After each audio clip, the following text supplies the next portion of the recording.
Good evening, happy travelers, and welcome to our tips for visiting Kenya video. I am Kelly from The Awkward Tourist, and Kevin and I just got back from an awesome 12-day trip in Kenya, and we learned a few things that we thought we'd pass along to you to make your next trip to Kenya as easy and awesome as possible. Let's get started, shall we? Tip number 1 is Empeza. We didn't figure this out until the end of our trip, and I really wish we had it the full time we were in Kenya because it would have made life a lot easier, so let me explain it. Empeza is basically Kenya's version of Venmo. When you get to Nairobi International Airport, you're probably going to want to purchase a SIM card if you want to stay connected while you're traveling throughout Kenya.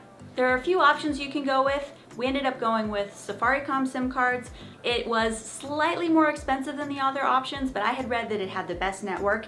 And the great thing about Safaricom is it's very compatible with Empeza. So like Venmo, it's a mobile way that you can pay for things. And let me tell you, when I say everyone in Kenya accepts Empeza, everyone in Kenya accepts Empeza. We're talking the little tiny rundown shack by the side of the road. They'll have Empeza painted on the side of the shack in big letters so you know that they take Empeza.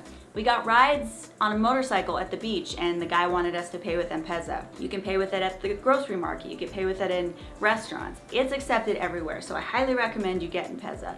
The only thing is setting it up is a little more complicated than we would have liked. You actually have to have an Empeza agent set it up. They might be able to do this when you get your SIM card at the Nairobi airport. I'm not 100% sure.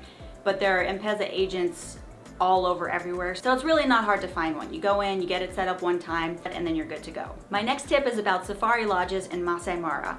You definitely should plan on going on a safari, and although you can go on safari in a lot of different places in Kenya, Maasai Mara is the best place to go. The sheer number of animals that are in and around Maasai Mara is absolutely insane. You can look in any one direction and see 20 animals at once.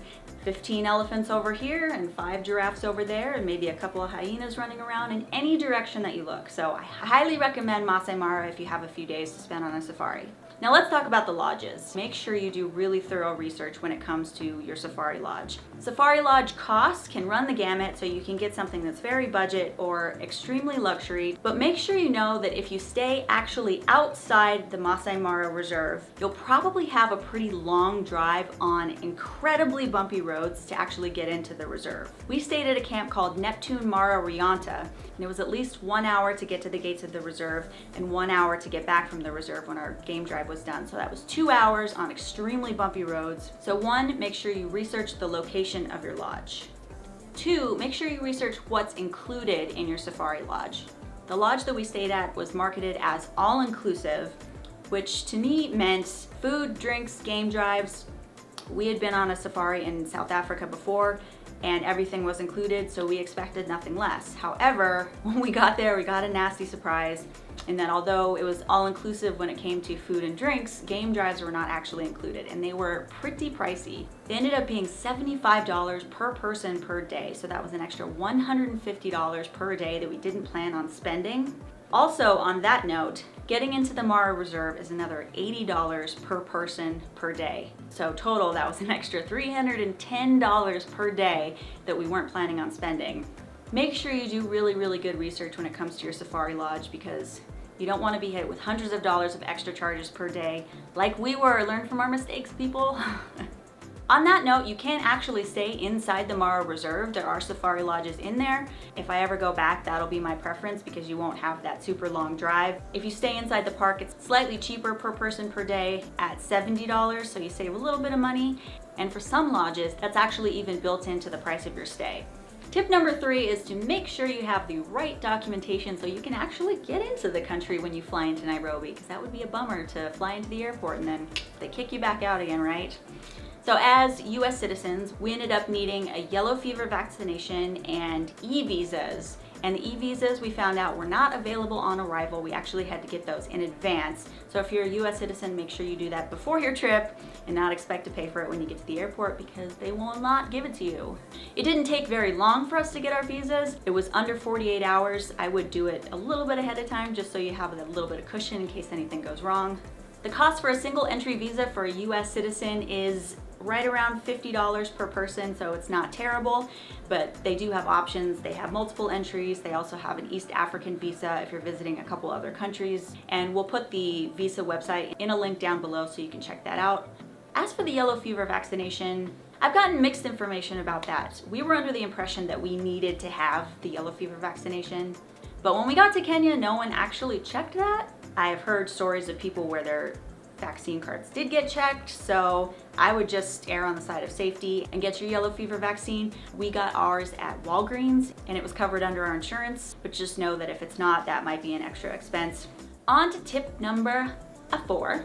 So one of the reasons we actually decided to go to Kenya in the first place was I saw this photo of an amazing beach with beautiful blue water and camels walking along the beach, and I said, that's beautiful, I would like to go there, and it ended up being in Kenya. So the awesome beach is Diani Beach. It's on the Indian Ocean south of the city of Mombasa. Definitely worth a visit if you have the time and you want to visit a Kenyan beach destination. But it being a tourist destination, that comes with its caveats, which includes scammers. Yes, we came across some Kenyan scams while we were there.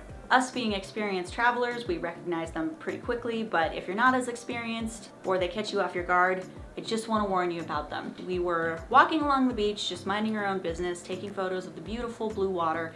We were approached by a couple Kenyan men. I had noticed that they had been following us for a while, so I was a little bit wary. They ended up starting a conversation with us, and the conversation started off innocently enough.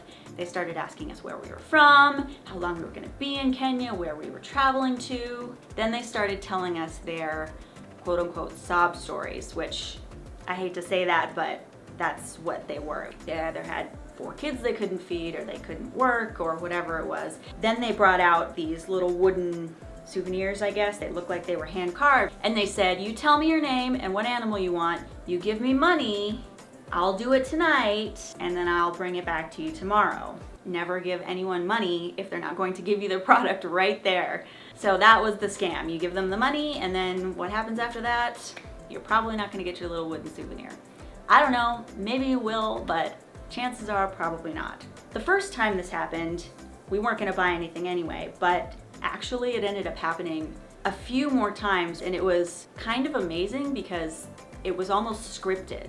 They asked us the exact same questions in the exact same order. That was the point where we were like, oh, this is like a pretty common Diani Beach scam. So definitely highly recommend visiting Diani Beach. It is a beautiful, great little beach town. If you do, be mindful of the scam, and if you look like a tourist, probably gonna happen to you, so don't give them your money.